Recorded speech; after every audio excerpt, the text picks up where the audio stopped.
Hello everybody, welcome back. This is Stefan playing Stellaris, and today we're going to start a new series. Well, the basic setup for the new series. And I'm going to explain the strategy that lies behind it, and what we're actually going to do. The main goal of the series is to make it as difficult as possible for me, and to make it as enjoyable as possible to watch as I struggle along in this galaxy. There are a couple of difficulty enhancing factors. As always, I'm playing with G-Admiral, however this time I have turned scaling off. This is probably the most significant challenge, and just with that, it will be hella difficult to make this through. However, I also have enhanced AI, and Glavius' AI Mega Mod, or whatever it's called now. And also, I'll be playing as the Driven Assimilator, so I'm not going to be able to piggyback on any other empire.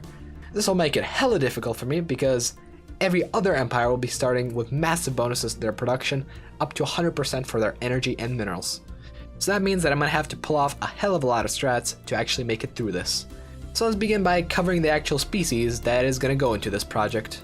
Since I am playing with driven assimilators, I have 2 species to work with, and with the 2 species I can actually specialize them to my benefit.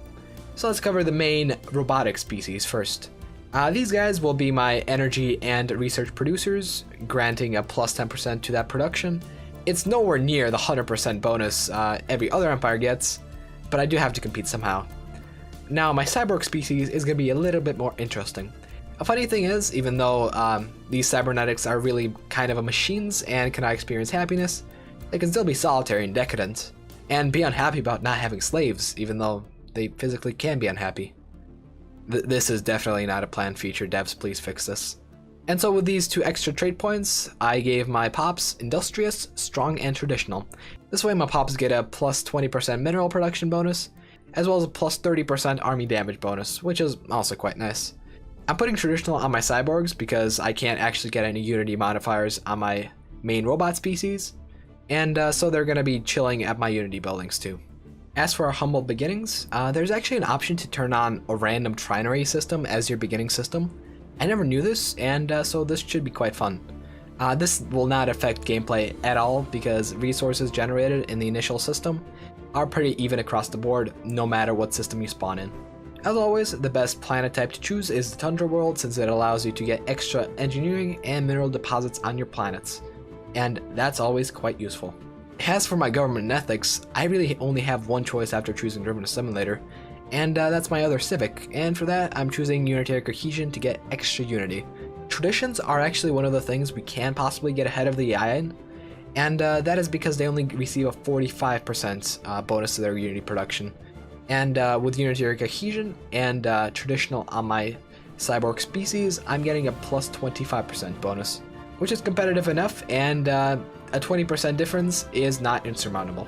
Since everyone gets all their Grand Admiral bonuses right from the start, it's actually not really viable to try to go to war at the beginning, meaning that we're going to have to hunker down and try to play as defensively as possible, and that's because even if you go to war really early, the AI will have extreme advantages over you, and in this series we're going to have to try to surmount those advantages with megastructures, because AI is not good with megastructures. They only rush them by year 200, and we're going to want to have our first megastructure by year 100.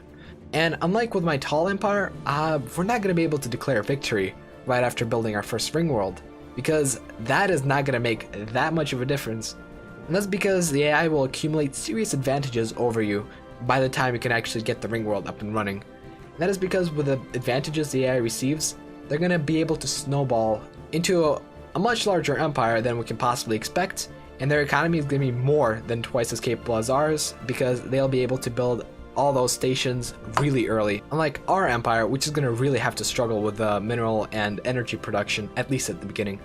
And that means that trying to make it to the endgame is actually going to require quite a bit of luck, since if we're faced with a quote-unquote normal startup, we're going to get wrecked very quickly. Alright, enough babbling about how our potential empire will work out. Let's see what we're actually going to get in terms of galaxy. So you can see all the settings for the galaxy right here. I will leave them in the description for every video in the series. But most notably, we have a couple difficulty enhancers. We have Grand Admiral without scaling, and we also have finely tuned mid-game and endgame start years. And that's going to make it a hell of a lot more difficult because both the mid-game and the endgame will start 50 years earlier. I'm also turning up the AI aggressiveness to high, And yeah, that's gonna make it even more difficult with everything else going on, you know? But overall, it should be fun. As you can see by the fact that I have Marauder Empires as an option, I have actually went ahead and purchased the Apocalypse DLC. The reason for this is that so I can have a more complete game, and if you guys have any suggestions relating to Apocalypse, I am now actually able to complete them. If I was just playing on my own, I certainly wouldn't bother purchasing it. Oh yeah, and one last thing, I'll also be turning down the Habitable Worlds spawn rate to 0.75 to make planets into an asset rather than a commodity. If you like the direction I'm going in with this new series, please leave a like. And if you want to see how this series will actually pan out, please consider subscribing because I'll be coming out with the next episode in a couple of days. So thanks for watching, and I'll see you guys in the next one. Bye bye.